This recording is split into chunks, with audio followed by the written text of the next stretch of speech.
Conexión Abierta, ganadora del Martín Fierro Digital 2017 y 2019 como mejor radio nativa digital. Conexión Abierta, nuestra forma de hacer radio.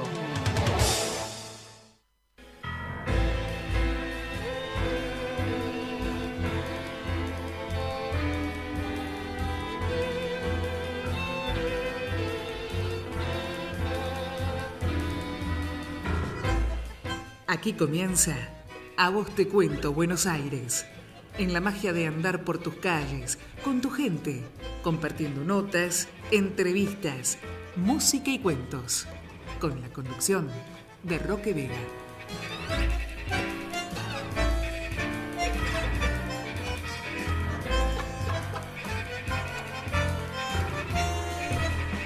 Aquí estoy, siguiendo las huellas de aquellos que se fueron. Estoy caminando por la senda que dejaron aquellos que se fueron. Sigo el rastro de sus pisadas. Aquellos que se fueron me hablan desde lejos. Ellos desde el infinito me han hablado. Las huellas de aquellos que se fueron están aquí. Y hoy más que nunca están aquí, dado que junto al maestro Andrés Bestarmayo hemos hecho un ciclo que lo podríamos titular, tal cual me dijeron hoy a la mañana que fue memorable por el trabajo del maestro Andrés Bestarmayo en haber acercado a tanta gente de la importancia, del nivel nacional e internacional para este ciclo que simplemente iba a durar 3 sábados. Estamos en el mes de julio, ya terminando julio, y continuamos desde aquel 2 de marzo con el programa. Han transitado a lo largo del programa, vamos a recordar a quienes han transitado este programa, y cada uno de esos programas ha sido verdaderamente un programa de colección. Pastor Arenas, Antonio Bacareza, Carlos Semino, que fue un placer haberlo tenido en 4 programas, a María Elena Babino, a Luis Vilte, inolvidable programa con Luis Vilte, José Morata Socias, que justamente con Francisca Alladó-Pol venían de allá, del pleno Mediterráneo, a hacer este programa estupendo. Graciela Sarti, Hugo Bauzá, Adriana Lauría, que la tuvimos el sábado pasado. Y yo creo que para redondear, para cerrar este ciclo hermoso que fue, de orígenes, volvamos al origen.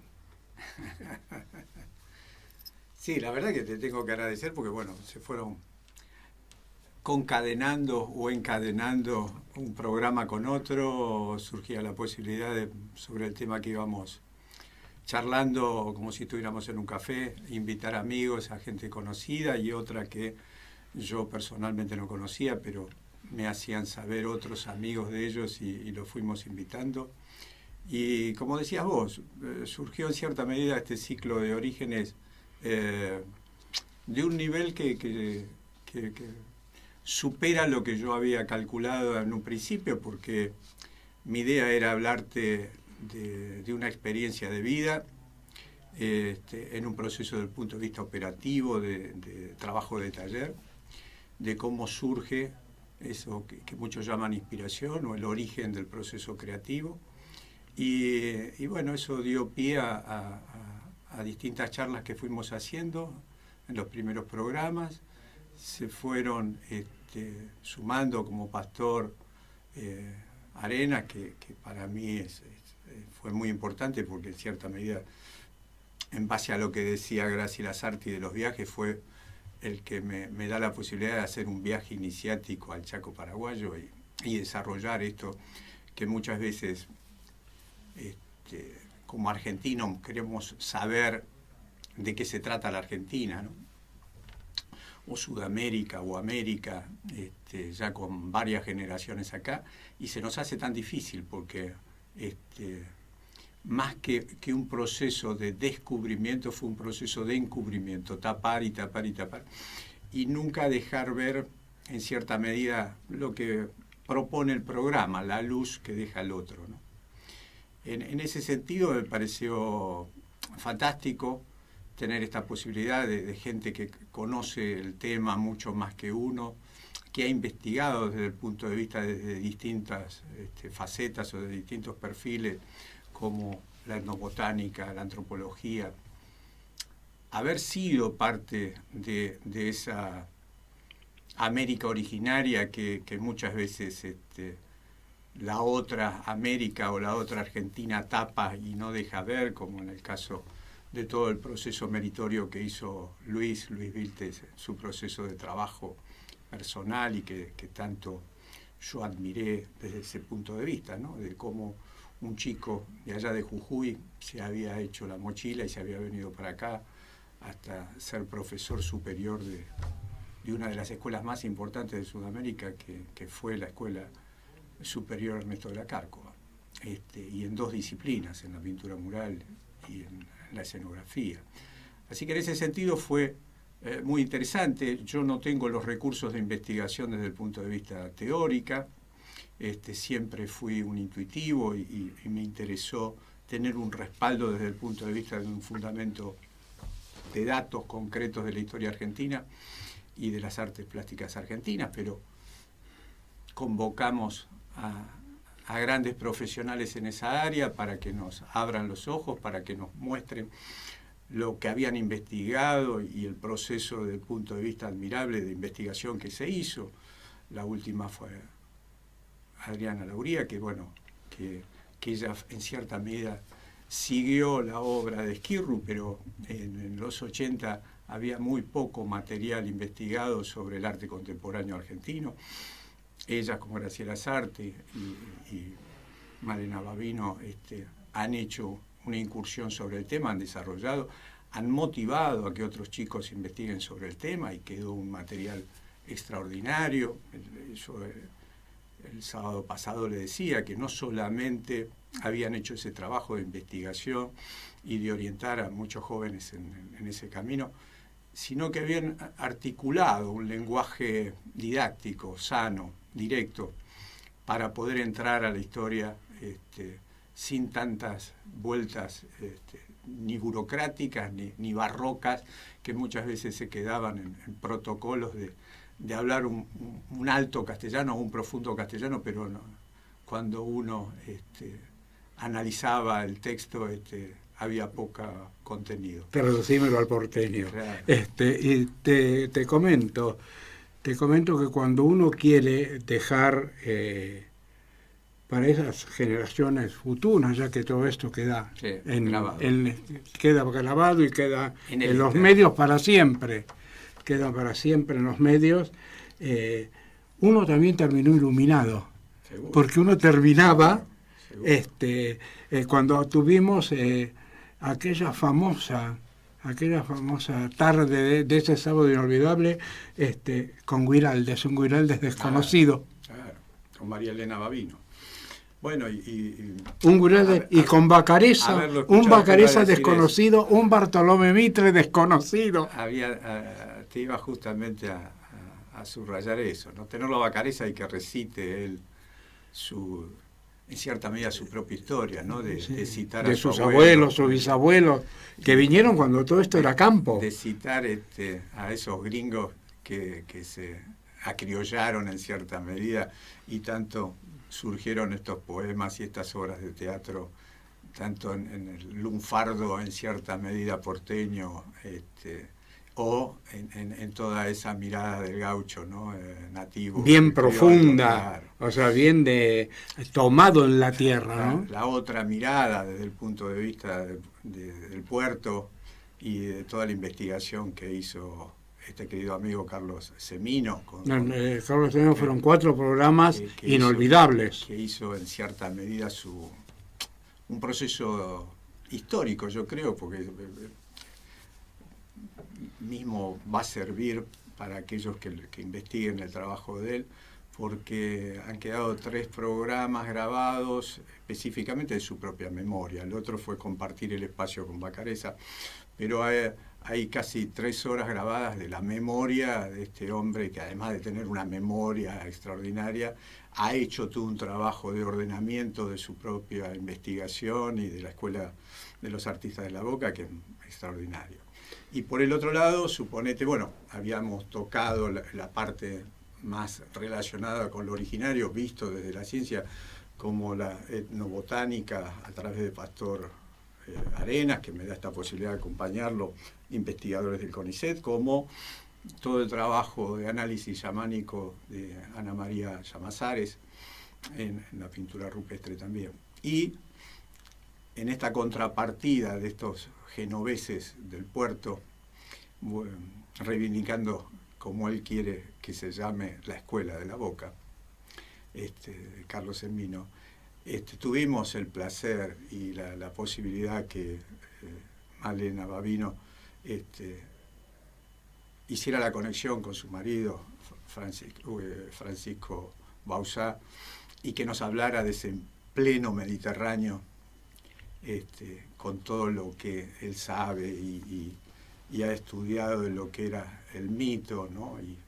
y la relación de esos orígenes arquetípicos mediterráneos que uno permanentemente escuchó desde que era niño, pero que muchas veces no tenía ni la capacidad ni las bibliotecas para poder tener esos contactos, y él, siendo una eminencia, vino a iluminarnos un poco el camino también en relación a esta mañana justamente me decían, has tenido un ciclo muy especial, donde por supuesto tuvimos la suerte de no escucharte a vos para nada. ¿Por qué? Porque no hablaba una palabra, entonces, porque eran clases magistrales. Qué malo, sí. Eran clases magistrales, entonces vos querer intervenir desde este conocimiento de afuera, era como interrumpir. O sea, a cualquiera, pensá en cualquiera de los que estuvieron aquí, interrumpirlos. Yo se los digo a ellos, yo soy una persona muy curiosa y muy intuitiva, y que se dedicó a las artes plásticas específicamente por sus limitaciones en el campo expresivo literario. Pero cuando estoy con personas de este nivel, yo se los decía, pongo modo adolescente y me pongo a un costado a escuchar y a preguntar lo que no fueron clases magistrales, sí, fueron sí. Y desde ese lugar uno saca el sombrero, porque bueno, que hayan tenido la dignidad de venirse un sábado hasta acá para escucharnos, con frío, con lluvia, y aprovechar este clima que vos has generado de tu programa, para darnos este espacio y que podamos hablar de estos temas que generalmente es difícil de escuchar, y además es difícil que te den tanto tiempo para poder hablar con tranquilidad y con el clima que se haciendo un raconto, son 16 horas. Sí. 16 horas que están arriba, están en YouTube, están en Instagram. Yo creo que más, Sí. Que fueron 19 programas que hicimos.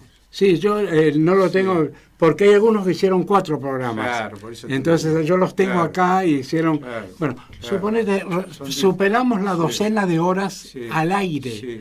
O sea, con maestros internacionales. Sí. O sea, que hoy nos damos el gusto de hablar. En relación a eso me estaba faltando la frutilla del postre, que fue tanto Francisca Yadopol como José Murata Macías. José, una persona extraordinaria, de una capacidad y de una humildad increíble. Absolutamente en todos los que han venido, que son todos profesionales prestigiosos además, mundialmente. Además que yo te digo, a mí me lo presentan como amigo pero cuando uno conoce la historia, el trabajo y el material donde él desarrolló toda su temática, fue extraordinario, porque él fue profesor de Francisca Yadopol. Francisca Yadopol también, otra persona que a mí me habilitó este mundo, también desde el punto de vista de ver como comentábamos en los primeros programas, de ver la Argentina desde Mallorca, cuando yo la miraba a Mallorca como el lugar de mallorquines, de mis abuelos. Y poder recordar algo que lo habíamos hablado nosotros tantas veces, esto que me habías comentado tomando café, la importancia que tuvo esa isla para el arte argentino. Claro, por eso te digo. La importancia que tuvo Mallorca para el arte argentino, que es casi desconocido. Bueno, en ese sentido también Malena Babino, o María Elena Babino, hace ese desarrollo con Guiraldes, porque también él estuvo en la isla aprovechando las charlas y las clases de Anglada Camarasa, ¿no? Este pintor catalán que les enseñó a mirar el paisaje a todos estos artistas argentinos, ¿no? Entonces, es interesante. Yo, por ahí para este juego de ciclo, y uno que siempre, por lo menos la gente de nuestra edad, se hablaba tanto de la identidad y de lo que implicaba ser argentino, y que generalmente cuando éramos chicos se tenía ya una definición clara de lo que era, pero cuando preguntabas concretamente quedabas no en arquetipos sino en estereotipos, ¿no? Que como hablábamos... Sí, era una maqueta, sí, era una maqueta. Que como hablábamos, eran referencias o identificaciones de lo que queríamos ser, pero no en sí lo que éramos. Permitime un segundo, sí, porque hoy sí, tenemos un operador de lujo. Está el señor Brian acá operando. Decime, Brian, ¿tenemos ahí un intermedio musical? No demasiado extenso porque estamos cerrando un ciclo y tengo ganas de hablar mucho.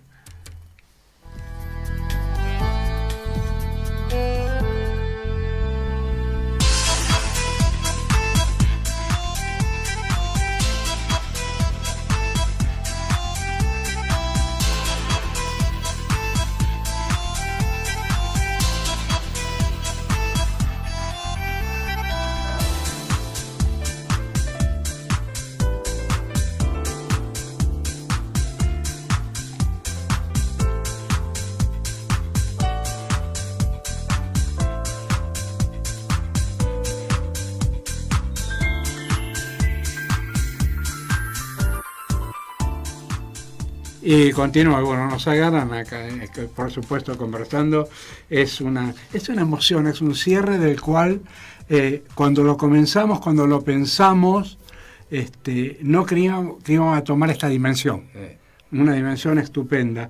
Pero ahora sí, te voy a hacer a vos la pregunta. Estás frente al aula, 40 y pico años de aula, y uno de tus alumnos, aquellos que tanto le inculcaste, cada fragmento de que es una obra de arte, y te haría la pregunta, maestro, ¿qué son los orígenes? ¿Qué le contestarías hoy?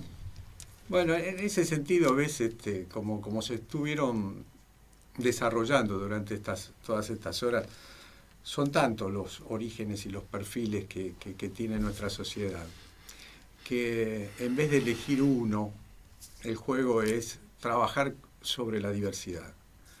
Uno por miedo, por prejuicios, siempre trata de agarrarse de algo y que sea casi como si fuera un cliché, como para repetirlo y estar seguro, y se lo aprende por ahí hasta de memoria para repetirlo y que crean que uno tiene seguridad, ¿no?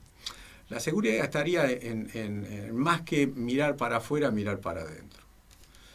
Algo que los maestros te decían, sé honesto, sé bueno. No andes dando vuelta. Yo te doy las herramientas para vos poder hablar, pero trata de ser lo más honesto posible.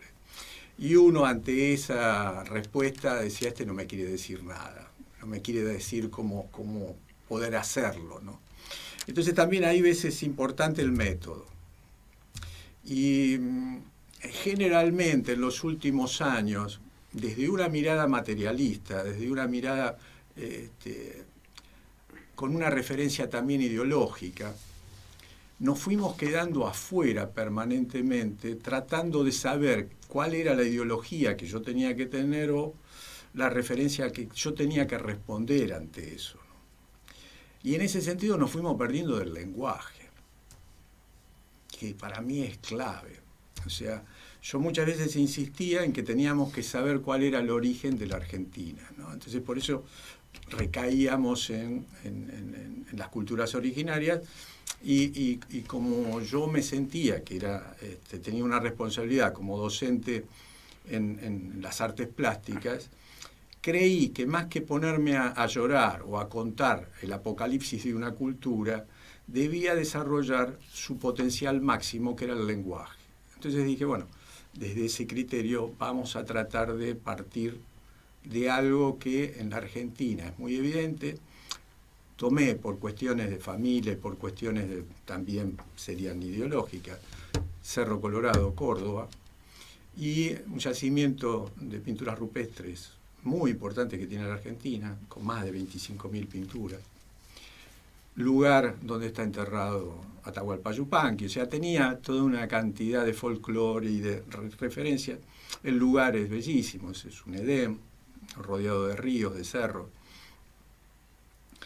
donde estaban estas pinturas. Y a mí me interesaba tratar de entender qué era lo que nos habían legado estas culturas originarias. Por lo tanto, me puse a investigar sobre el lenguaje y sobre ese lenguaje.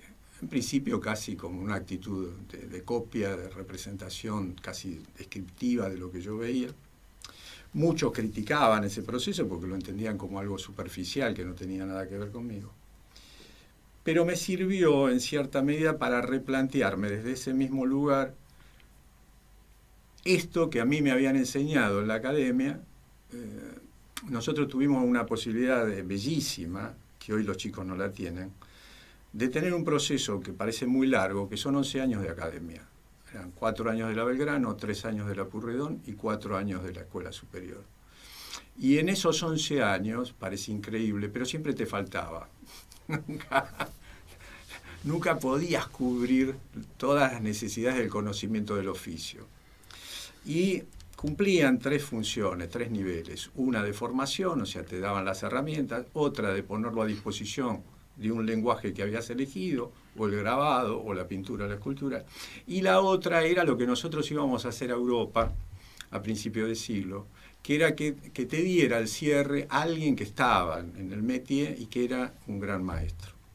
Entonces, de la Cárcova, para abaratar costos, forma la Escuela Superior Ernesto de la Cárcova, y era en cierta medida ese doctorado o ese nivel cuaternario, porque eran profesorados, donde podías hacer propia en cierta medida la herramienta. Aquellos que no teníamos la posibilidad de tener un taller propio, el Estado, la escuela, nos daba ese espacio. Y además la tutela de un gran artista o de un artista que acompañaba ese proceso. Entonces las escuelas cumplían también esa función. Muchos, por no estar de acuerdo, ¿ves?, ideológicamente, con un proceso pedagógico o por quien las coordinaba, las destruyeron. Y entonces ahí, al destruir yo digo, la casa madre o el templo que nosotros teníamos, y más, imagínate un pibe que viene del conurbano, tener esta posibilidad de tener escuelas donde acompañan el proceso, cuando generalmente tu familia no tenía las herramientas para acompañarte ni para entender qué era el proceso de las artes. Para nosotros esos espacios fueron mágicos. Para otros, el lugar del adoctrinamiento nefasto. Entonces, ahí también ves, vos me hablas del origen, y yo digo, mi origen fue ese proceso académico, que además estoy muy orgulloso de haberlo hecho, y por el cual muchos grandes artistas dieron su vida para que nosotros nos formemos, ¿no? Como fue de la Cárcova, como fue de Ferrari, como fue Guido, que hicieron mucho por el arte argentino. Y no están tan bien vistos a la distancia, ¿no? Entonces, por eso cuando un pibe me decía, entonces son grandes. ¿Cuál es el origen? Me decís vos. Entonces son yo grandes. le digo, reconozcamos a los abuelos, reconozcamos a los papás. Y el otro día pude reconocer a una hermana, a una amiga que se me fue. Entonces, ves que las escuelas, no solo ampararon a esa criatura para que se desarrolle, sino le dieron las herramientas, el lenguaje, para que pueda profundizar en eso y para que pueda conocerse. Y yo creo que ahí ves que vuelve a tener más sentido esta frase, sé lo más honesto que puedas, ¿no? Porque siendo honesto, teniendo las herramientas, siempre vas a tratar de transparentar o despejar eso que sos. No podés querer ser el otro. Y cuando ves las academias están mal vistas, es porque se cree que te enseñan a ser el otro. Y en este proceso histórico, ¿veis? Que nos dio la posibilidad también de mirar otras disciplinas, como podría ser la investigación de la historia del arte, se va perdiendo también el conocimiento del taller y se va perdiendo el lenguaje plástico. O sea, yo puedo tener muchos datos de dónde nací, quién fui, qué bibliotecas leí, qué tipos de trabajos hice, qué forma tenían, con qué técnicas tenían, pero se habla poco de cómo instrumenta el lenguaje, tanto en forma externa que queda en la obra, como un proceso interno, introspectivo, que genera el lenguaje en vos. ¿Entendés? Entonces, en ese sentido me parece magistral, porque el otro día lo hablaba con unas chicas y me decían, bueno, pero hay algo escrito de eso. Y ves que como en todas estas cosas, hay un proceso de taller, y el proceso de taller es de maestro y discípulo, y generalmente es oral, porque el maestro acompaña paralelamente al discípulo en relación a la necesidad que va surgiendo en el momento, que puede ser completamente distinta al alumno o al compañero que está al lado, porque está en un proceso de maduración distinto y necesita otra herramienta o otro elemento o otra forma de acceder a lo que le está diciendo a su compañero. Entonces ves que en ese sentido el arte pasa a ser, y el lenguaje pasa a ser para mí el instrumento clave, ¿no? Ya no lo formal de tenemos que saber cuáles eran las culturas originarias y qué estructura tenía o qué forma tenía ese arte originario, sino ir al lenguaje. Y desde el lenguaje, fíjate vos lo cíclico del juego, si yo estoy trabajando con un lenguaje esencial que se articula, yo le puse, que no es mío el nombre por supuesto, es de Erich Fromm, el lenguaje perdido. Es recuperar ese lenguaje perdido, que yo sí te puedo asegurar algo, que hay muchas partes en nuestro inconsciente, ¿no? Lo que llamaba el inconsciente colectivo Jung. Y lo difícil es ordenarlo, porque permanentemente el inconsciente responde ante nuestras preguntas. Lo problemático es saberlo leer y ordenar. En arte, en todas las artes, el inconsciente juega ahí desde atrás un rol extraordinario. Y el lenguaje es el puente a través de la intuición como para empezar a descubrir esas capas en ese mar profundo que tenemos y que contiene nuestra cabecita en función a eso. Así que los chicos, a través de esta disciplina, a través de este lenguaje y de las artes plásticas, que yo siempre reivindico esto y no me canso de decirlo, yo soy un artista plástico y no un artista visual, porque reivindico las artes plásticas con ese sentido. Es el lenguaje del alma, es la plasticidad del alma. Aquellos que pueden poder leer esa plasticidad y transcribirla y materializarla, ese es el lenguaje de la plástica. Así que mirá qué belleza y qué legado nos dejaron aquellos que ingresamos a estas escuelas y a estos espacios, que como ya eso es como un insulto, ¿viste? Algo que te habían enseñado como artes plásticas, nosotros denominarlos porque somos nuevos y porque nos queremos hacer los piolas que descubrimos algo, ponerles artes visuales y limitarlo a un campo solo de la percepción, la visión. Pues es que me hiciste acordar a uno de los profesores más queridos de cuando hice mi carrera, esa difícil carrera de director de escena, ¿no? Y sobre todo para ópera. nos decía, lo más difícil es encontrar el clima. Claro. Una vez que usted encuentra el clima, puede dialogar con el alma de eso. Después ponga la escenografía, después fíjese. Y dentro de ese clima las palabras, pero fíjense en las palabras que no dicen los actores. Claro. Y ahí va a estar el secreto. Y es lo que estás diciendo. Los silencios. Bueno, pero en tu espacio eso que este maestro te dio como herramienta, vos lo llevas a cabo, porque estos espacios se van generando, ese espacio de diálogo. Y te hacen ese tiempo que vos le das al interlocutor y es fantástico.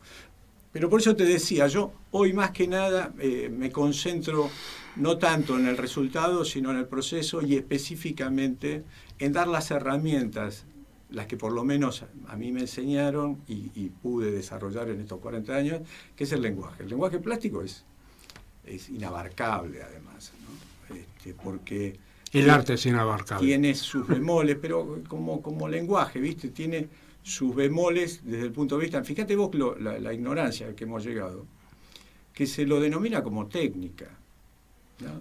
No es una técnica. Y entonces los procesos de formación son, el chico tiene que tener una formación en filosofía y tiene que tener la técnica. Ahora, si la técnica no es un lenguaje, ¿cómo vos hacés para jugar un sentido interdisciplinario entre lo que va viviendo, incorporando, y cómo ese proceso se va haciendo propio? Porque acá lo más interesante es que muchos chicos, como me pasó a mí, que por ahí tenían un inconveniente en su medio de comunicación, no desde lo verbal, pero sí desde la escritura. El lenguaje, específicamente plástico, da los elementos claves para que esa criatura se pueda expresar.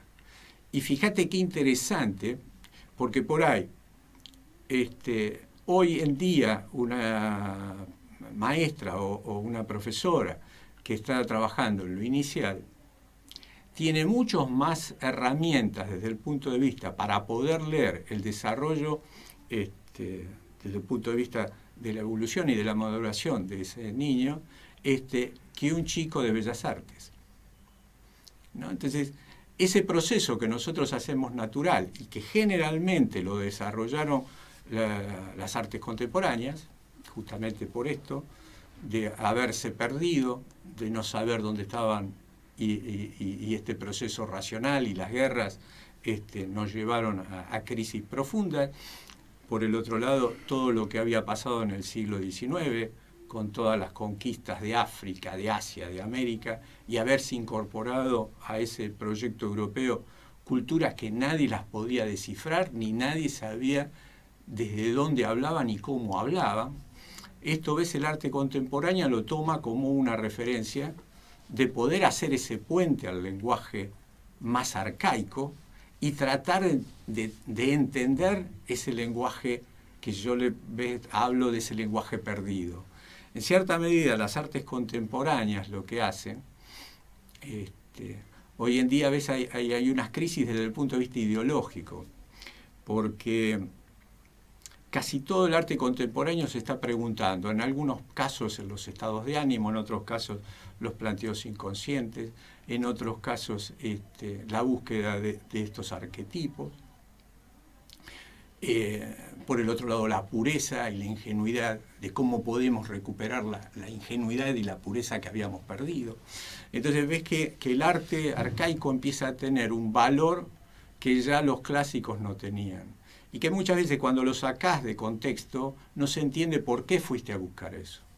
Yo siempre digo que el arte conceptual estaba totalmente basado y después se pierde porque no sabe desde dónde tomó sus primeros pasos en el arte zen o en el arte budista.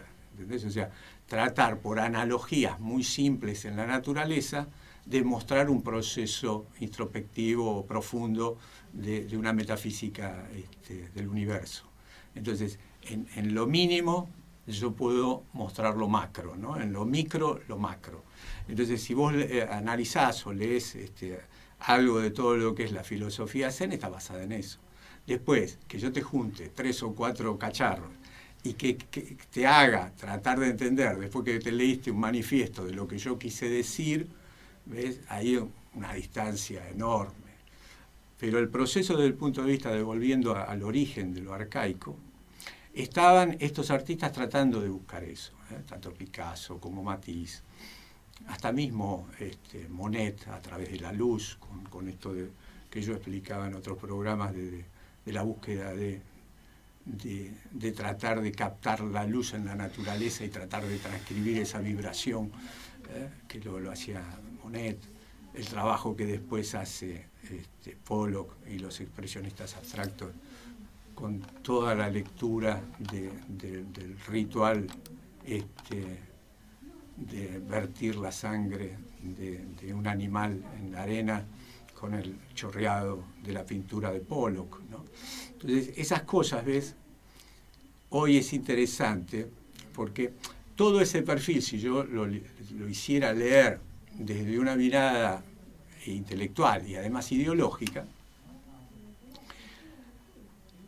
eran socialistas, anarquistas o comunistas norteamericanos que estaban tratando de hacer ese proceso de arraigo en su lugar de origen, algunos judíos, otros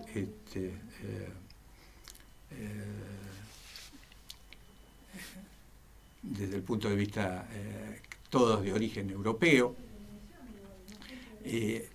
estaban tratando de insertarse en un contexto de descubrir dónde estaba ese inicio y hacerlo en América, pero tenía todo una correlación de dónde habían venido ellos, de dónde habían venido sus padres, que era del eje central europeo, con la Bauhaus, con lo que habían desarrollado Kandinsky, Mondrian, que ya había, ves, otra semilla, hurgueteando ese lenguaje perdido que se trataba de recomponer. Esto sucede en Estados Unidos y hay ya información concreta que todo ese proceso para que Estados Unidos, posguerra, rompa con ese perfil dominante de París, Nueva York tiene que tener una mirada nueva posguerra y tiene que tener un arte contemporáneo. Por lo tanto, hoy se dice que la CIA avaló económicamente toda la proyección publicitaria de todos estos muchachos, que la mayoría, no por casualidad, terminan suicidados o con conflictos psíquicos muy fuertes. Así que ves que si yo esa herramienta esencial la llevo a lo ideológico nuevamente, la destruyo. Cuando estos muchachos, estos norteamericanos, hijos de inmigrantes europeos, dieron su vida por el arte, tratando de descubrir qué pasaba ahí atrás, ¿no? Qué pasaba en ese proceso de descubrir ese lenguaje desde la abstracción. Y fíjate todo lo que nos han dado, pero si lo contemplamos o lo comparamos con antecedentes ideológicos, podemos destruir lo esencial y la pureza de esa gente. Entonces ves que estamos siempre caminando sobre una cornisa muy delgada, que yo puedo decir, bueno, figurativo o abstracto, yo puedo decir esto es arte inmigratorio o arte nacional, esto puede ser una cuestión extranjerizante o propia, cuando es tan relativo, ¿ves? Ahora, desde el lenguaje hay un planteo esencial. Y desde el lenguaje vos podés armar y desarmar y hacerle conocer a esa persona cuáles son sus valores y sus potenciales y cómo los puede desarrollar. Más allá de todo este marco, ¿ves?, que nos puede hasta enfermar desde lo ideológico, desde los planteos de fronteras, desde los planteos específicamente de un arte limitado, ¿no?, de un arte más doctrinario, de un arte que busca tener una bandera cuando no la tiene. Vamos a un intermedio musical y ya después vamos a los 20 minutos finales de este ciclo estupendo que, como siempre les cuento, hace muchísimos años, del año 2016, que abro el año haciendo un pequeño ciclo con el maestro Andrés Bestarmayo. Esos pequeños ciclos han llegado a durar 55 programas. Así que bueno, adelante, por favor, Brian.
Continuamos con Roque Vega en A Vos Te Cuento, Buenos Aires. A Vos Te Cuento, Buenos Aires, que estamos llegando al fin de este ciclo. Creo que es uno de los ciclos que más me han movido. O sea, mirá que hemos hecho a lo largo de tantos años ciclos muy importantes como el de La Boca, hemos hecho ciclos muy importantes, pero me ha movido, ha tocado las bases. Cada uno de ellos ha tocado las bases desde una forma distinta. Y tal cual lo que te estaba comentando recién aquí en el intermedio musical, fíjate cómo en todas las artes, cómo se va a buscar el origen. Cómo continuamente, más allá de lo ampuloso que sea el arte, se va a buscar el origen, ¿no? Seguro. Estás buscando tu propia identidad, estás buscando aquello que sabes que está, pero que no sabes dónde está. Lo tenés, pero no sabes dónde está. No sé, agradecerte a vos, ya está de más, sos de la casa, y por ahí volvemos a hacer algo durante el año, que tengo pensado cerrar el año también. No sé, quiero que le hables a tus alumnos, a aquellos que te están escuchando, a tus amigos. Ya ves que cuando se tiene gente de esta calidad, me han enseñado que cuando está el invitado, el que invita se queda calladito, porque si no, ¿para qué lo invitas? No, yo por ahí termino siendo redundante en determinadas cosas, pero yo creo que son las claves en este sentido. Después uno ya está en cierta medida de vuelta de muchas cosas, pero me encantaría seguir aprendiendo y uno está tratando de rever cómo fueron estos últimos años de pospandemia, que creíamos que se cerraba todo y nos hizo reflexionar y replantear, y muchas cosas de las que estoy comentando acá surgieron ahí, ¿no? Y en cierta forma fue el apocalipsis. Claro. En mi caso fue el apocalipsis de muchas cosas. Seguro. Me ha hecho recurrir nuevamente a la biblioteca, una biblioteca que estaba ahí como un adorno, porque el trabajo, el tener que estar ahí, volver a ver, y me llevó a buscar, me creó conflicto, por supuesto, porque vos venías en una O sea, venías viendo que esto era rojo, sí, y resulta que no era rojo, era una mezcla de azul con... Y estoy planteándome desde lo mío una nueva visión totalmente. Y si algo me faltaba para redondear, para llegar a la crisis necesaria, porque la pasé y quién sabe todavía la estoy pasando, pues de repente se te corta el planeta, sí, te quedas sin el planeta, ¿y qué hago? Bueno, ahora cada uno de los libros de la biblioteca están en su lugar, muchos los he releído, estoy armando un ciclo lindo para la radio, y a mí me cambió totalmente el panorama. No, por eso te decía que esas crisis generalmente son tiempos de cambio, ¿no? Y el cambio nunca viene mal. Pero en el sentido del punto de vista de tener más tiempo para uno y de por ahí tener más tiempo para reflexionar, cuando hablamos de lenguaje perdido, es justamente porque entramos muchas veces en espacios de amnesia. Y la razón, en el plano que marca el proceso desde el punto de vista de lo que uno cree que es lo que tiene que desarrollar más, la razón, muchas veces es la que bloquea la intuición. Y en artes plásticas no podés trabajar desde la razón, tenés que trabajar mucho más desde la intuición y con esto que yo decía antes, con un lenguaje sí incorporado, que vos no tengas que pensar, sino al tenerlo tan incorporado, poder ponerlo a disposición de lo que esa intuición está marcando o te está induciendo. Entonces, a partir de ahí, si uno puede trabajar, ves, en ese diálogo mucho más directo, empiezan a surgir cosas desde un plano muy profundo, que muchas veces, como si estuviéramos en un sueño, no sabe leer. En ese campo, ves, la plástica trabaja muchos planos paralelos. O sea, muchas veces a nuestros alumnos les hacemos tomar conciencia de lo que podría llegar a ser este lenguaje por analogías, ¿no? Cómo yo transcribo algo que estoy ya no sintiendo, sino si estoy en un plano táctil, cómo desarrollo esa textura, cómo ofrezco la posibilidad de que a través de la visión se sienta, ¿entendés?, el tacto, se sienta el gusto, se sienta el sonido, ¿entendés? Entonces, ves que desde ahí podemos nosotros ir instrumentando paralelamente analogías, si un color es agrio o no lo es, si es un color dulce o no lo es, si tiene una frialdad o tiene una calidez, si tiene una vibración o tiene un contraste, o se genera un silencio, ¿entendés? Ves que desde ahí la plástica va articulando determinadas analogías con otros campos sensoriales que van más allá de lo visual.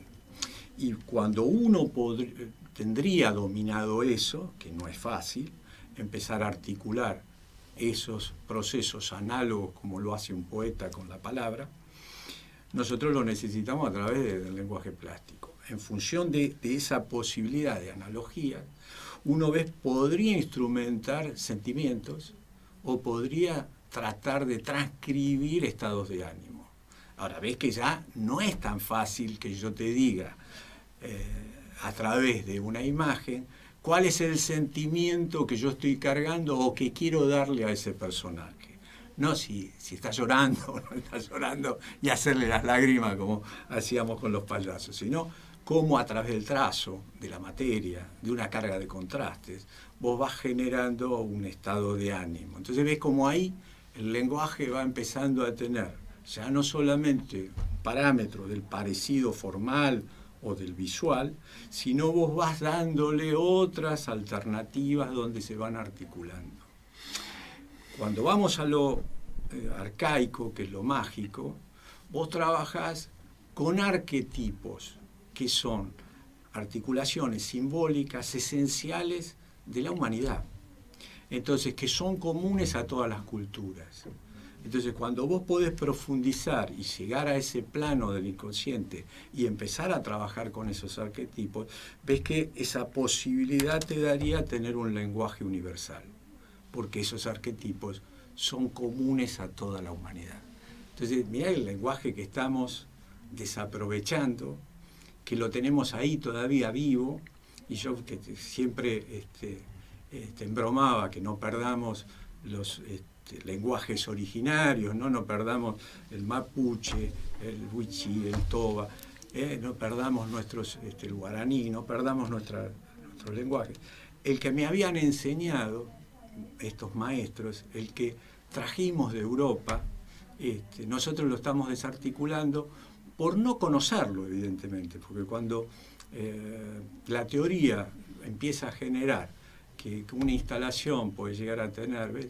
Si la instalación o la performance está bien hecha, no debería desarticular ese lenguaje plástico. Podría incorporarlo en la tercera dimensión o en la cuarta dimensión, como los cubistas, pero no debería perder ese nexo con ese lenguaje y la plasticidad.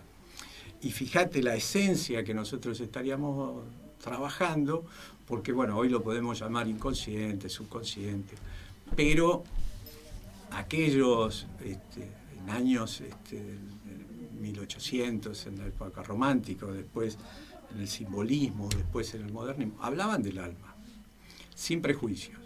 Después con las revoluciones marxistas y socialistas, nosotros lo tomamos como un tabú, todo lo que tenía el misterio lo pusimos en la columna que no era correspondiente. Bueno, ya es esotérico, claro, ya lo llevaron a otro lado claro, totalmente distinto. O tiene un brote psicótico. Sí, entonces, pero fíjate vos ¿de qué me estás hablando? De un arquetipo. Claro, bueno, fíjate qué belleza que nosotros tenemos hoy, que teníamos toda una sistematización para ordenarlo, para ponerlo a disposición de la gente, y bueno, lamentablemente se fue perdiendo. Una vez me dijiste algo, yo había hecho uno de mis bocetos que hago, y me dijiste, son muy buenos. Y me dijiste esto textual, lo que estás diciendo ahora. Si no me muestres de dónde viene la luz, mostrame dónde refleja. Claro. Y el planteo, fíjate ahí que es interesante. Muchas veces lo que uno intenta es decir, ¿viste? Ahora, cuando uno no está claro en lo que tiene que decir, más vale sugerir. Sí. Esto era una de las propuestas que ya venían desde Ferrari, ¿estás tan seguro de lo que estás diciendo? Si no estás tan seguro, sugerilo y déjalo abierto para el que viene de atrás que pueda jugar. ¿Ves? Es como una analogía. Nunca yo tengo la verdad de decir esto es así. Es como. Esto es como aquello. No puedo nunca subrayar y decir esta es la verdad. Así que bueno, queda abierto el ciclo, querido amigo, como un ciclo, ¿ves? Sí. De principio a fin. Queda abierto, ya tendríamos que hacer otras 14 programas. Nunca pasamos por el mismo lugar, pero sí. Bueno, hoy sabemos que en algún momento volveremos. Sí, seguro que sí. Y ya estamos sobre el final del programa. Nos están quedando 2 minutos. A mí no me queda nada más que nuevamente agradecerte, agradecer a gente que hemos compartido, lo que he aprendido, lo que ha quedado pendiente, porque todos ellos nos han quedado para invitarlos otra vez más. Los leemos: Pastor Arenas, Antonio Bacareza, Carlos Emino, María Elena Babino, Luis Vilte, José Morata Socias, Francisca Yadopol, Graciela Sarti, Hugo Bausa y Adriana Lauría. Todos ellos, y por sobre todos ellos, el que fue el que los fue a buscar, el que los trajo, el que armó todo esto, que fue el gran maestro y amigo Andrés Bestarmayo. Y ahora sí, me estoy despidiendo hasta el sábado que viene. Muchas gracias, Brian, porque hoy nos está acompañando desde el control técnico, y así me estoy despidiendo hasta el sábado que viene.